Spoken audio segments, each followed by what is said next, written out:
Many environmental pollutant experts have claimed that Kabwe might be the world's most toxic town.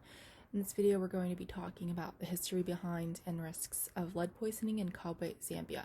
Kabwe is a small industrial town located in central Zambia, which is located in the southern part of Africa. It was under British rule until 1964, and its mining industry was started generations before then. Lead poisoning occurs when the body has accumulated a dangerous amount of lead, which, according to the American Center for Disease Control, is anything above 5 micrograms per deciliter.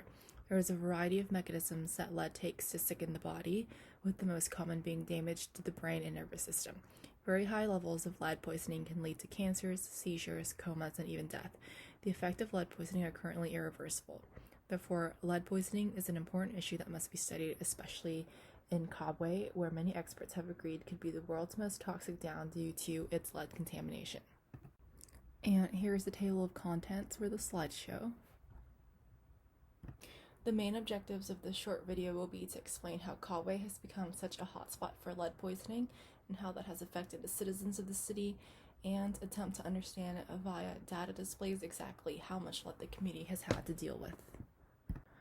The almost century-lasting Kabwe mine was originally owned by British colonial companies, such as Anglo-American. Mining and smelting involves searching for valuable materials or minerals that cannot be made in laboratories. Unfortunately, a consequence of mining for valuable goods also comes with coming in contact with harmful elements, such as, in this case, lead. Lead can drift into surrounding runoff water sources and contaminate drinking water and/or become lead dust and can be inhaled by people in surrounding environments. Although the mine in Kabwe officially shut down in 1994, there was no official cleanup of the environment according to the Human Rights Watch. Additionally, small-scale artisanal mining still occurs as a daily activity, which contributes to the expansion of the polluted areas. As of January 2023, Anglo-American released a statement related to the class action lawsuit brought against them for the responsibility of Kabwe's lead pollution. They've chosen to plead not guilty. In a 2020 study from Hakata University, researchers measured the blood lead levels of both children and adults who lived in or nearby Kabwe. It can be seen that the closer that one lives to Black Mountain, where the primary mining was done, the higher the blood lead level was. Additionally, it can be estimated that children have about 1.5 to 2 times higher lead concentrations than adults due to their developing systems, higher rates of hand-to-mouth contact, and generally faster breathing rates. From this map, we can see that Kabwe lead pollution is quite expansive, as lead was measured in blood upwards of 35 kilometers from the center of the previous mining site.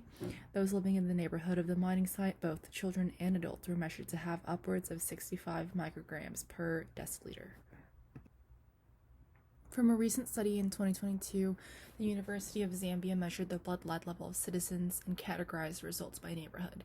From the above table, it can be seen that the Kasanda and Makalulu have the highest mean lead levels out of the 14 that were visited.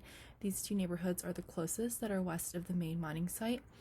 Kasanda is also where the least trained miners work. And here is a map showing where Makalulu and Kasanda are in relation to the mining site, which is the gridded portion. The same study also focused on the 14 neighborhoods surrounding Kabwe. It can be seen that the youngest age group was once again similar to the previous study, impacted the most by the lead poisoning. For reference, the WHO has stated that there is no amount of lead that is known to not have a detrimental effect. However, for easy comparison, the CDC in the United States has stated that the blood lead levels of 5 micrograms per deciliter should be the highest before medical attention is necessary, and these amounts are at least 5 times that. The mean here is 30 micrograms per deciliter, which is 6 times the upper limit recommendation. Like the 2022 University of Zambia study, the 2020 Hakata University study, researchers also tracked the blood lead levels in Kabwe and its surrounding areas by age. Due to the fact that no major industrial developments have been made in the past 100 years, this graph can sort of be read temporally as if it were tracking the blood lead levels of a single person living in metropolitan Kabwe over time. Once again, we see that as age progresses over time, the human body develops a more intricate immune system, cleaner daily habits, and a smaller food-water intake to body size ratio. Thus, the concentration of blood lead decreases with age and becomes steady in adulthood. The magnitude of this issue can more clearly be seen on the above pie chart of the population makeup. Zambia has been deemed a low-income country by the World Bank and is also categorized by a moderately high birth rate of approximately 34 births per 1,000 people and a low life expectancy of only 62 years. Due to these trends, the population will continue to be heavily constituted by children. Unfortunately, as we've covered earlier, children bear the largest burden of environmental pollutants due to still being in development and have weaker immune systems. They also take in larger ratio of food and water in proportion to their body size, which means even if they drink the same amount of lead-contaminated water as an adult, they will have a higher concentration of lead in their body due to their small size. To sum up the topic, first and foremost, the history behind the perpetual lead poisoning in Kabwe has been more than 100 years.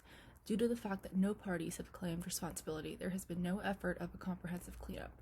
Additionally, studies have shown that the lead pollution is no longer just an issue of the mine and its surroundings, but has reached up to a radius of 35 kilometers in almost all directions. Unfortunately, Kabwe is a city that is mostly children, and children have a higher risk of inhaling or ingesting lead without metabolizing it out of the body due to their still developing stages as well as adults can. And here are the references. Thank you.